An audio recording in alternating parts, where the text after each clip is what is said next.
Have you ever walked away from a conversation feeling strangely hollow, like you've just lost a game you didn't even know you were playing?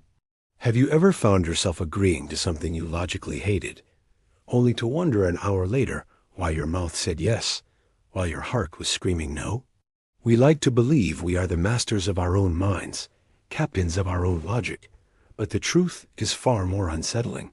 There is a hidden language spoken in the shadows of social interaction, a collection of silent signals and calculated pressures known as dark psychology. This isn't just about villains in movies. It's about the person in the office next to you, the charming stranger at the cafe, or even the friend who always seems to get their way at your expense.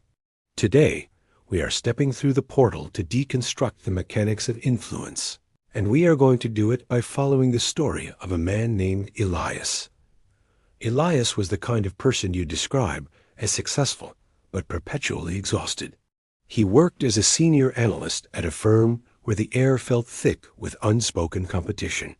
He was brilliant, yet he felt like he was constantly drowning in other people's requirements. The turning point came when he met Julian, a new consultant brought in to oversee a high-stakes project. Julian didn't shout, he didn't demand, and he didn't bully in the traditional sense. Instead, Julian was a master of the invisible tether. From the moment they met, Julian used a technique called the mirrored trap. When Elias spoke, Julian leaned in with an intensity that felt like a spotlight. He mimicked Elias's posture, his tone of voice, and even the rhythm of his breathing. To Elias's subconscious mind, Julian was a soulmate, a brother in arms. But in reality, Julian was simply lowering Elias's psychological defenses. By reflecting Elias back at himself, Julian bypassed the natural skepticism we all have for strangers. He created an artificial we before Elias had even decided if he liked the man. As the weeks passed, Elias began to notice a shift. He found himself staying late to finish Julian's reports, while Julian left early for dinner. When Elias tried to bring it up, Julian would use the guilt anchor technique. He would look at Elias with a soft, disappointed expression and mention how much he admired Elias's legendary work ethic, saying that the whole project's soul rested on Elias's shoulders alone. It was a subtle form of love bombing mixed with a heavy burden. Julian was feeding Elias's ego with one hand while shackling him to a desk with the other. This is the hallmark of dark social signals. The predator makes the prey feel important precisely at the moment they are being exploited. Elias felt a surge of pride at being called the soul of the project, and that pride acted as a chemical blindfold, preventing him from seeing that he was simply being used as a professional pack animal. The manipulation deepened during their team meetings. Julian practiced a dark psychological tactic known as the selective silence.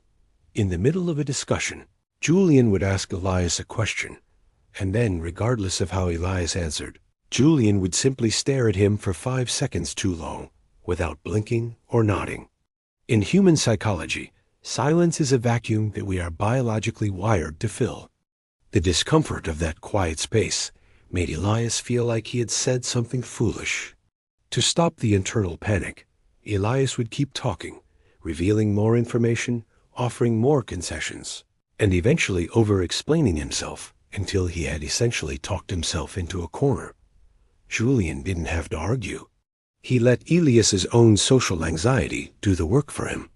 By the time the meeting was over, Julian had gathered every piece of leverage he needed, all while remaining perfectly composed and quiet. One evening, Elias found himself sitting in his car in the parking lot, his hands trembling on the steering wheel. He felt a deep sense of cognitive dissonance. He liked Julian, yet he felt diminished by him. He felt chosen, yet he felt trapped. This is the precise state that dark psychologists aim to induce. It is the blurring of boundaries where the victim can no longer tell the difference between their own desires and the suggestions of the manipulator. Julian had begun using the foot-in-the-door technique, starting with tiny, insignificant favors that Elias couldn't possibly refuse. A coffee here, a quick proofread there. But slowly, the favors grew into massive life-altering shifts. Julian was slowly rewriting Elias's boundaries, one small inch at a time, until the line of what was acceptable had moved miles from where it started. Elias finally saw the veil lift during a Friday afternoon debrief. Julian mentioned a promotion that was opening up and whispered to Elias that he was the only logical choice. But then, in the same breath, he mentioned a small mistake Elias had made months ago. This is a classic negging tactic combined with a gaslighting foundation. By bringing up the mistake right after the praise, Julian ensured that Elias felt insecure and grateful at the same time. He made Elias feel like he was flawed, and that Julian was the only one kind enough to overlook those flaws. The room felt cold as Elias looked at Julian's face, seeing for the first time that the warmth in Julian's eyes was a calculated effect, a mask worn to facilitate a transaction. The realization was like a physical blow. Elias began to look back at every interaction through a new lens. He realized that Julian always positioned himself in the center of the room, using space dominance to make others feel smaller. He noticed how Julian would touch people on the shoulder or elbow during a request, a technique meant to trigger a primal sense of compliance through physical contact. He saw how Julian used the false scarcity move, telling people that a decision had to be made in the next 10 minutes, or the opportunity would vanish forever, forcing them to bypass their logical brains and act on pure impulse. Every move Julian made was a page from a dark manual of social signals, designed to extract value while leaving the source feeling like they were the one in control. Elias knew he had to break the cycle, but you cannot simply walk away from a master manipulator without a plan. He had to learn to send his own signals back. He started with the broken record. When Julian tried to guilt-trip him into weekend work, Elias simply repeated the same polite refusal over and over, refusing to provide the extra information Julian used as leverage. He stopped filling the silences. When Julian stared at him during meetings, Elias simply stared back with a neutral, pleasant expression, counting the seconds in his head until Julian was forced to break the gaze. He reclaimed his physical space, standing tall and refusing to let Julian's tactical touches go unacknowledged. The power shift was immediate. A manipulator is like a shadow. They require a specific light to exist. When Elias stopped providing the light of his compliance, Julian's influence began to wither. Julian didn't give up easily. He moved to the smear campaign, subtly questioning Elias's stability to their coworkers. This is the final stage of dark psychology when a target is lost, the attempt to destroy the target's social standing so that no one will believe their side of the story. But Elias was prepared. He had documented his work. He had maintained his other professional relationships. And most importantly, he remained calm. Reacting with anger is exactly what the manipulator wants, as it provides them with reactive abuse evidence to show others. By staying calm and professional, Elias made Julian's desperate attempts at sabotage look like exactly what they were, the frantic thrashing of a man who had lost his grip. Months later, Elias sat in the same cafe where he had once felt so small. He looked around and saw the world differently. He saw the way people leaned into each other, the way they used their eyes to command or to plead. He wasn't cynical. He was protected. He understood that while the world is full of people who use dark psychology to navigate their way to the top, those tactics only work on those who are unaware of them. Awareness is the ultimate shield. By understanding the signals, by recognizing the mirrored traps and the false scarcities, Elias had moved from being a piece on the board to being the player. He had stepped out of the fog and into the light of his own agency. The story of Elias and Julian is not an isolated incident. It is a blueprint of the modern social landscape. We are all swimming in a sea of influence, and the currents are often controlled by those who understand our primal vulnerabilities better than we do. They know our need to be liked, our fear of being alone, and our instinctual drive to follow a leader. But once you know how the engine works, You can no longer be driven by it against your will.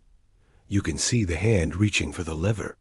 You can hear the false note in the praise. You can feel the weight of the silent pressure and choose to step aside. This is the true purpose of understanding dark psychology, not to become a manipulator yourself, but to become unmanipulatable.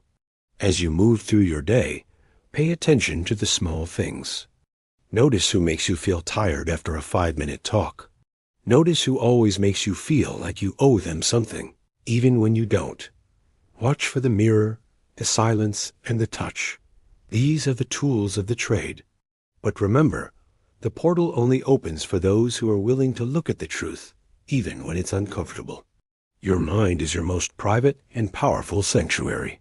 Do not let anyone occupy it without your explicit permission. Do not let their signals become your noise. You have the power to define your own boundaries, to speak your own truths, and to walk your own path without the invisible tethers of others pulling at your heels. Elias eventually took the promotion that Julian had tried to use as a carrot, but he did it on his own terms, through his own merit, and with a team that respected him rather than feared him. Julian eventually moved on to another firm, seeking out easier prey who had not yet learned to see the mask. The world is vast, and there will always be those who prefer the shortcut of manipulation over the long road of genuine connection. But for those like Elias, and for those like you, the shadows no longer hold the same terror. Because once you understand the dark, it loses its power to blind you. You can see through the portal, and on the other side, you find the freedom that only comes from true self-mastery. If you found this exploration of the human psyche valuable, and you want to continue uncovering the hidden mechanics of behavior and influence, make sure to join our community. There is so much more to explore within the depths of the mind, and we are just getting started. Subscribe to Deep Mind Portal to stay updated with our latest insights and stories. Thank you for watching, and remember, the most important mind you will ever understand is your own. We will see you in the next video as we step through the portal once again.